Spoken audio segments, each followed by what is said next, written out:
On this video, we will answer 10 sample NCLEX type multiple choice questions and apply the test taking tips and strategies about prioritization between clients that we have covered last time. So ang gagawin natin dito, I will show you the 10 questions and you can pause the video while answering each question.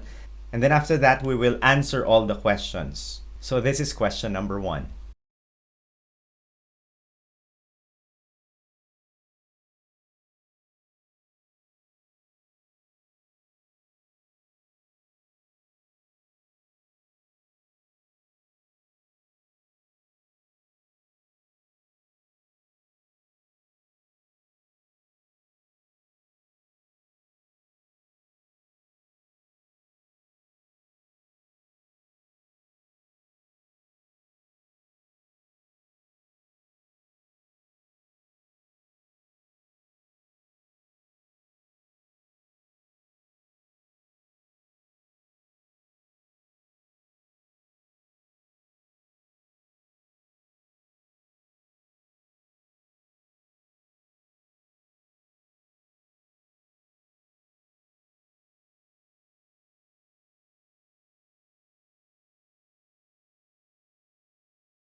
Okay, so sagutan na natin yung test questions. Mabilisan lang to. Question number 1. The nurse is receiving laboratory test results for assigned clients. Which of the following test results would require an immediate follow-up?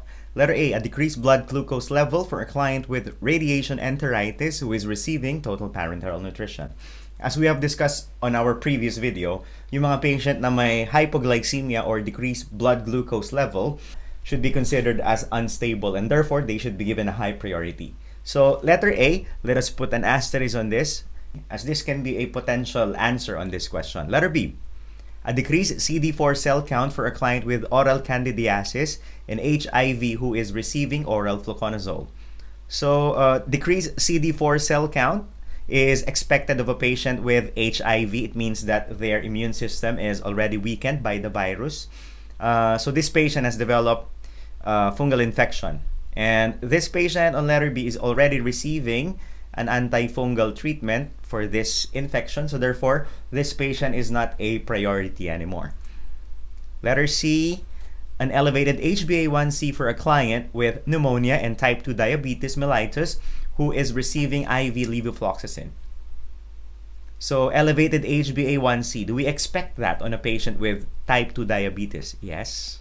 Okay. And also this patient is receiving treatment for pneumonia. That is the antibiotic levofloxacin. So this patient is not a priority this time.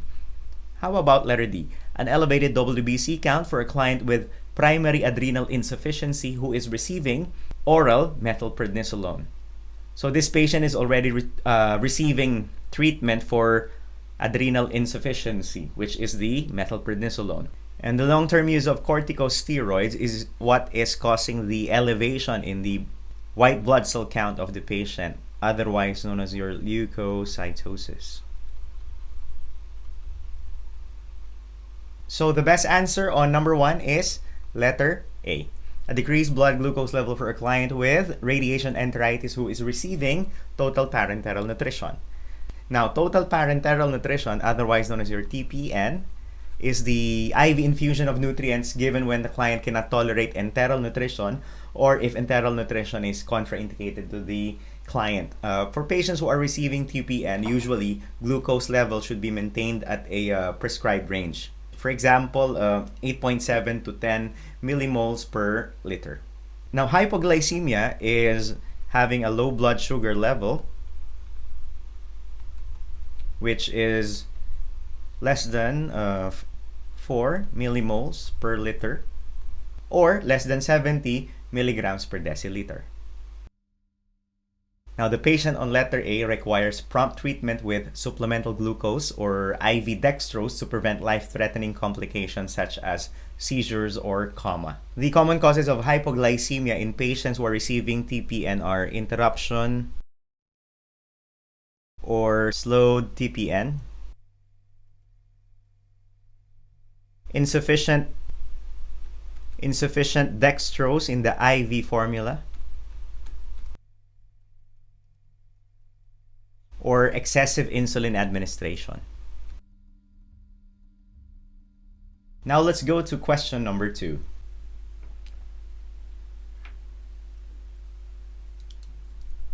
Okay, so question number 2. The ward received news about a local mass shooting. Stable clients need to be discharged for incoming critical patients. Which client would the nurse identify as safe to recommend for discharge? So here, on question number 2, ang hinahanap natin yung safe to recommend for discharge na patient. In other words, we are looking for the most stable patient among the 4 options. Letter A, client with type 2 diabetes who has abdominal pain, nausea, and vomiting. So do we expect abdominal pain, nausea, and vomiting on a patient with type 2 diabetes? No. So we don't know what's causing these symptoms, so we shouldn't recommend this patient for discharge. Letter A is not the correct answer. Letter B, client with lung infection who started on IV antibiotics. So this patient is already receiving treatment for lung infection, but the key word here is that the patient only started the IV antibiotics today. So this patient is not safe to be recommended for discharge. Letter C, client with asthma exacerbation was not required oxygen or nebulizer in the last 24 hours. So this patient, nagkaroon siya ng improvement. The patient does not require oxygen or nebulizer within the last 24 hours. So in other words, the patient does not need any treatment anymore. It means that the patient is stable and the patient can be discharged safely. We put an asterisk on letter C. This can be a potential answer. Letter D, client with ulcerative colitis who has developed fever and vomiting. This is not expected on a patient with ulcerative colitis. Therefore, letter D is not the answer here. Best answer on number 2 is letter C. Okay, client with asthma exacerbation was not required oxygen or nebulizer in the last 24 hours. Number 3, the nurse in the emergency department receives report on 4 clients. Which client should be seen first? So we are looking for the most unstable among the 4 options. Letter A, a 12-year-old who is crying, has vaginal laceration and bruising, and has a heart rate of 120 beats per minute. This patient will require further assessment for possible sexual abuse. That is, the patient will require a physical examination, evidence collection, and mandatory reporting. This patient needs attention, but usually this is not a priority in the NCLEX. Letter B, 6-year-old accidentally injected with epinephrine auto-injector with a heart rate of 124 beats per minute. Epinephrine auto-injectors for emergency treatment of allergic reactions can be accidentally injected. This may cause adverse effects related to adrenergic activation such as tachycardia and hypertension. This requires monitoring and supportive treatment such as antihypertensive medication. Let's put an asterisk on this. This can be a potential answer depending on what the other 2 options are. Letter C, 15-year-old who is lethargic after a marathon. Lethargic after a marathon and has a temperature of 106 degrees Fahrenheit or 41.1 degrees Celsius. This client might be experiencing a heat stroke, and this can be a priority. Let's put an asterisk on this. But between the 2, between letter C and letter B, I will put a higher priority on letter C. So let's eliminate letter B already. Letter D, 9-year-old with a large draining abscess on the right buttock and a temperature of 101.2 degrees. So this patient probably has an infection, and therefore we expect this patient to have an elevated temperature. This patient can be treated with an antibiotic, therefore this is not a priority. The best answer here is letter C. This patient might be experiencing a heat stroke. Heat stroke occurs when there is excessive environmental heat exposure or overexertion through sports. And this exposure to excessive environmental heat and overexertion may lead to hyperthermia, and there will be depletion of the fluids and electrolytes of the patient due to insensible water loss, that is through increased respiratory rate and sweating while the patient is running. And then eventually the hypothalamic thermoregulating center of the patient will fail and sweating production will stop, causing a rapid elevation of the core temperature of the patient. Now, the signs and symptoms of heat stroke may include hyperpyrexia,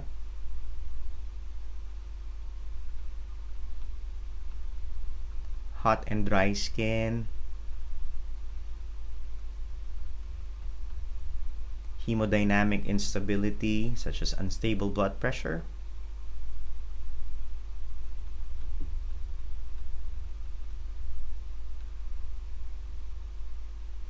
the patient may also have altered level of consciousness, and confusion, lethargy,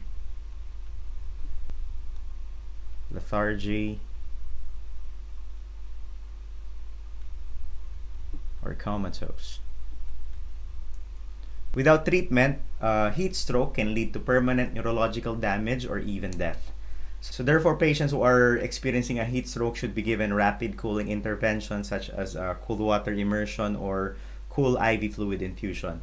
And also, remember that antipyretics such as paracetamol will not be effective in lowering the temperature of patients with heat stroke. And that is number 3. Number 4, the nurse is caring for assigned clients. The nurse should first assess the client who had letter A colonoscopy 3 hours ago and is reporting abdominal cramping. Letter B, a cystoscopy with bladder biopsy 4 hours ago and has a pink tinged urine. Pink tinged urine is typical after cystoscopy. We also expect this patient to report a burning sensation while urinating. So this is expected on this patient. We should instruct the patient to report bright red output or blood clots in the urine. Letter C, a barium swallow study 8 hours ago and has white stools. Now, after a barium swallow, expected na po na magiging white yung stools ng pasyente for up to 3 days. So what you should do as a nurse is to encourage the patient to increase fluid intake to facilitate the excretion of the barium contrast media. Letter D, an endoscopic retrograde cholangiopancreatography 6 hours ago and is reporting epigastric pain. So this patient has undergone ERCP. And I think among the 4 options, letter D is the priority because epigastric pain and upper left quadrant pain, usually radiating to the back, and an increase in the amylase and the lipase of the patient are signs of acute pancreatitis, which is a common complication of ERCP. Acute pancreatitis happens if the pancreas of the patient is accidentally perforated or irritated during the procedure. So the best answer here is letter D. Number 5, the nurse is caring for assigned clients. The nurse should first assess the client who, letter A, has a terminal illness, is receiving hospice care, and has alternating deep and shallow respirations with periods of apnea. So the patient's respiration will look like this.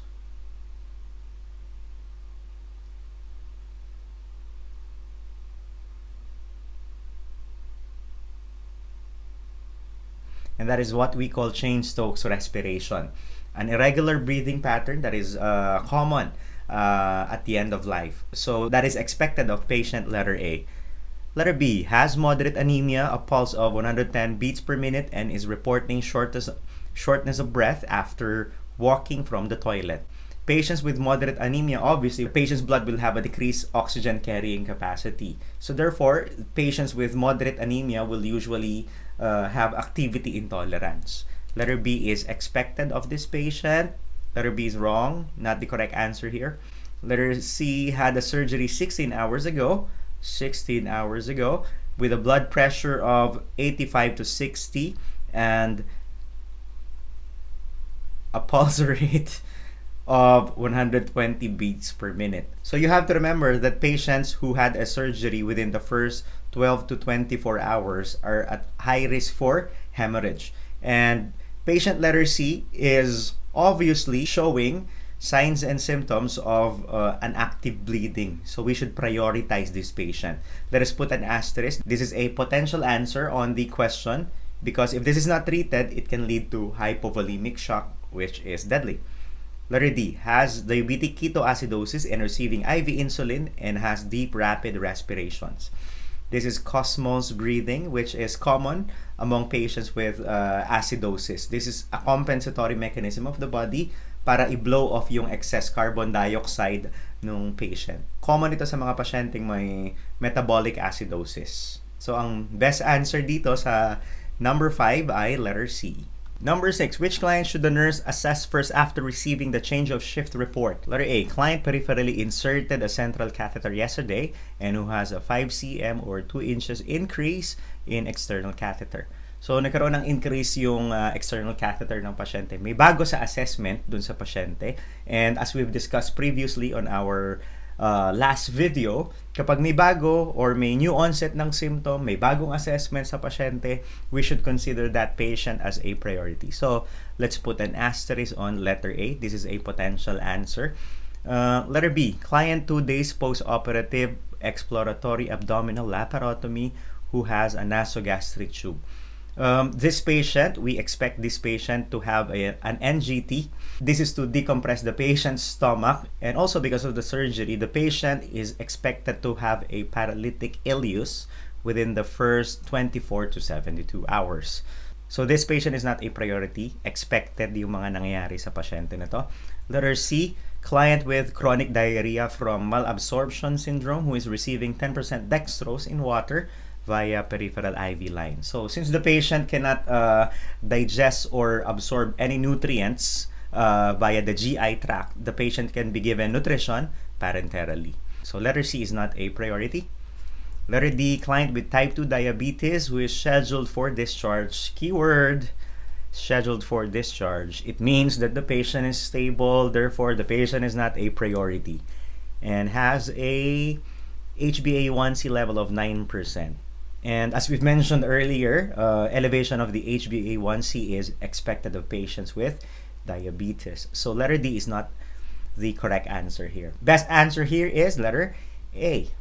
It is the nurse's responsibility to measure and document the length of the PICC during dressing changes. A change in the length of the external portion of the catheter can indicate migration of the tip of the catheter from its original position. What the nurse should do here is to secure the external catheter using a tape to prevent further movement of the catheter, hold any IV fluid or medication, and notify the healthcare provider. And this patient will be scheduled for an X-ray for evaluation of the catheter tip placement. So letter A is the answer here on number 6. Number 7, the nurse receives report on several postpartum clients who gave birth at term gestation. Which client should the nurse assess first? Letter A, client gravida 1, para 1, who is 24 hours post-cesarean birth with cramping and foul-smelling lochia. Cramping and foul-smelling lochia can be signs of endometriosis, and this patient can be treated with an antibiotic. Let's see if this patient is a priority. Let's check the other options first. Letter B, client gravida 1, para 1, who is 72 hours post-vaginal birth on bed rest and taking enoxaparin for a deep vein thrombosis. So, yung patient dito sa letter B ay nakaka-receive na siya ng treatment for DVT. So, this is not a priority anymore. Letter C, client gravida 4, para 3, who is 72 hours post-cesarean birth with a temperature of 100.8 degrees Fahrenheit and a red swollen breast. These are indications that the patient is experiencing mastitis, and again, this can be treated with antibiotics. So letter A and letter C, they're almost similar. Pareho silang may infection.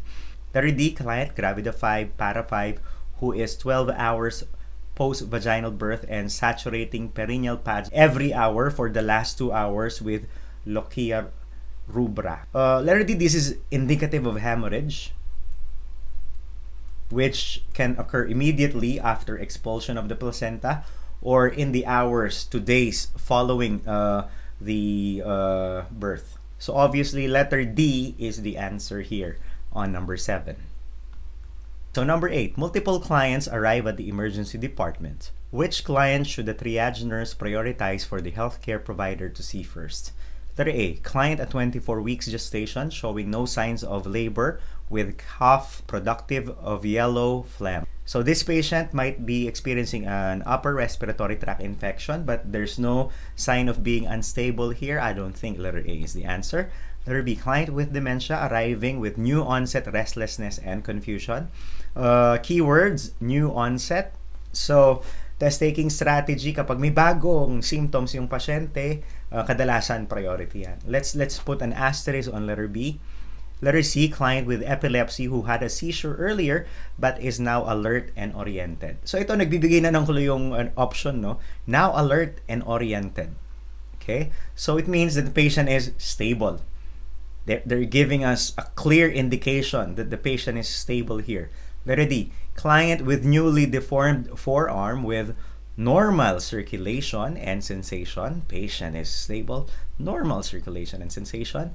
Although the patient is experiencing a high level of pain, the pain can be treated easily, and the treatment of this pain can be delayed because the patient is stable as compared to letter B. The best answer on number 8 is letter B. Number 9, after receiving the hand-off nurse-to-nurse evening shift report, which client should the nurse assess first? Letter A, client who is 3 days post-operative bowel resection now reports shortness of breath and chest pain. I think let's put an asterisk on this. I think this patient is experiencing pulmonary embolism.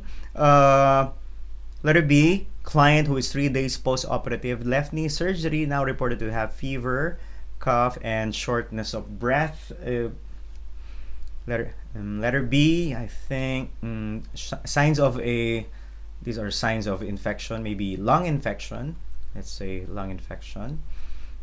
Let's put an asterisk on this as well.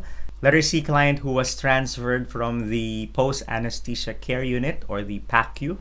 That's my favorite unit in the hospital, PACU, 15 minutes ago. So usually clients who are being transferred to the PACU will be assessed by the receiving nurse. And also there are no other problems mentioned in the option. So I don't think letter C is a priority. Letter D, client with a kidney stone who is requesting pain medication for severe flank pain. Again, pain is usually not a priority in the NCLEX.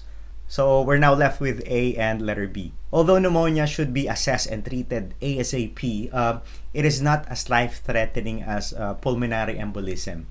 Pulmonary embolism can lead to death in just minutes to hours, depending on the severity. So now on number 9, letter A is the answer here. Okay? Letter A. Number 10, the nurse is caring for assigned clients. The nurse should first assess the client who had, letter A, an acute exacerbation of heart failure who has edema of the lower extremities and is reporting fatigue. Okay, so this is an acute exacerbation of heart failure. We should put up an asterisk on this. This can be a potential answer, but edema and fatigue is expected of patients with congestive heart failure.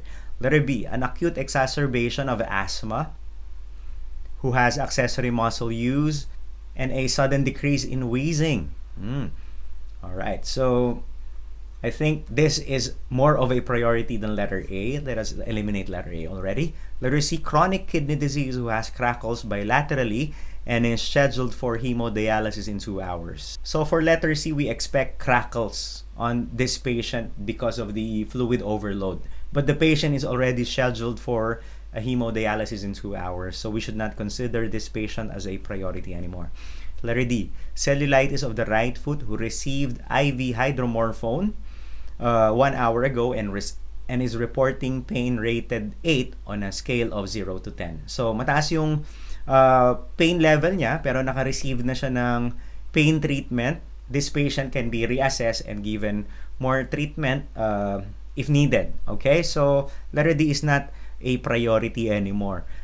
The best answer here on number 10 is letter B. An acute exacerbation of asthma can be triggered by several factors such as environmental allergens, cold temperature, stress, and many others. During an acute exacerbation of asthma, the airways will be narrowed due to inflammation. There can be edema, bronchospasm, and hypersecretion of mucus. Wheezing is expected of patients with asthma.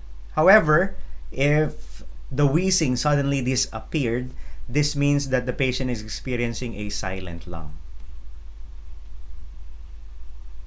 This indicates lack of airflow, and this can lead to respiratory failure, and thus this will need emergency interventions. Okay, so number 10, letter B is the answer here. Okay? So, I hope may natutunan na naman kayo dito sa video natin, and that ends this session. Till next time, bye!